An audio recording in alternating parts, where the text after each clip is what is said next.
இந்த பொண்ணு இன்டர்வியூக்காக அப்ளை பண்ணிருப்பா. ஆனா அவங்க அப்பாட்ட சொல்றதுக்கு பயந்துகிட்டு அவங்க அம்மா விட்டு சொல்றா. அவங்க அம்மாவும் எங்க நம்ம பொண்ணுக்கு இன்டர்வியூ அப்படின்னு சொல்றப்ப அவங்க அப்பா இருந்துட்டு உன்னை பல தாட்டி சொல்லிருக்கேன் அவளை வேலைக்கு அனுப்பக்கூடாது அப்படின்னு சொல்லிட்டு இப்ப சாப்பிடுறப்ப வேற வந்து சொல்றேன் அப்படின்னு சொல்லிட்டு சாப்பாடு தூக்கி எரிஞ்சிட்டு போயிடுறாரு. ஆனா இவர் என்னமோ நல்ல மனுஷன் தான் போல இருக்கு. ஸ்கூல்ல பிடி வாத்தியாரா இருப்பாரு, எல்லாத்தையுமே என்கரேஜ் பண்றாரு. எல்லா பசங்களுக்குமே இவர்னா ரொம்ப பிடிக்கும். இந்த பொண்ணுட்டு மொபைல் கூட இருக்காது, அதனால அவ ஃப்ரெண்டு ஒர்க் பண்ற இடத்துல தான் இன்டர்வியூ அப்ளை பண்ணிப்பா. அவ ஃப்ரெண்டு தான் வந்து லேப்பும் கொடுத்துட்டு போறா. இப்ப இன்டர்வியூல செலக்ட் ஆயிருப்பா. ஆனா பெங்களூர் வர சொல்லிருப்பாங்க. இவளுக்கு எப்படி போறதுன்னு தெரியல. அவங்க அம்மாட்ட சொல்லி புலம்பிட்டே இருப்பா. இவங்க அப்பாவும் ஒர்க் முடிஞ்சு வீட்டுக்கு வந்து அவங்க ரெண்டு பேருமே வீட்டுல இருக்க மாட்டாங்க. வீடு ஃபுல்லா தேடி பார்த்தாலும் எங்கேயுமே இருக்க மாட்டாங்க. பக்கத்து வீட்டுல எல்லாம் கேட்டு பாக்குறாங்க, ஆனா எங்கேயுமே சொல்லிட்டு போல. இப்ப வீட்டுக்கு வந்து பார்த்தா ஒரு லெட்டர்ல இனி எங்கேயும் தேடாதீங்க அப்படின்னு சொல்லி எழுதிருக்கு. பக்கத்துல நிறைய பேப்பர்ஸ் எழுதி போட்டிருக்காங்க. அதுல ரீட் பண்ண எல்லாமே பாதி சொல்ல வந்திருக்கு. ஆனா சொல்ல முடியாம தயங்கிற மாதிரி எழுதிருக்காங்க. கடைசியில தான் தெரியுது இந்த பொண்ணு பெங்களூருக்கு இன்டர்வியூக்காக அப்ளை பண்ண போயிருப்பா. இப்பதான் ஒரு விஷயம் தெரிய வருது, அந்த பொண்ணுக்கு ஒரு கால் வராது. ஆனா அந்த பொண்ணு இன்டர்வியூல செலக்ட் ஆயிருப்பா. இப்ப வீட்டுக்கும் கிளம்பி வந்துடுறாங்க.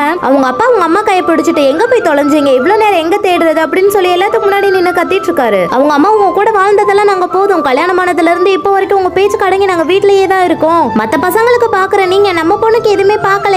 என் பொண்ணுக்கு வேலை கிடைச்சிருச்சு, நாங்க இங்க இருந்து போறோம் அப்படின்னு சொல்லிட்டு அங்க இருந்து கிளம்பி வந்துடுறாங்க. ஆனா அவங்க ரெண்டு பேர் ஃபீல் பண்ணி இப்ப வீட்லயே தான் இருப்பாங்க. அவங்க அப்பாவும் தயவு செஞ்சு என்ன மன்னிச்சிருங்க, மத்த பசங்களுக்கு பார்த்த எனக்கு நம்ம பொண்ணுக்கு பார்க்க தெரியல, இப்போ நம்ம பொண்ணு வேலைக்கெல்லாம் போட்டோம், நான் தான் தப்பா முடிவு பண்ணிட்டேன் அப்படின்னு சொல்லி மன்னிப்பு கேட்டு இப்போ 3 பேர் ஒண்ணு சேர்ந்துடுறாங்க.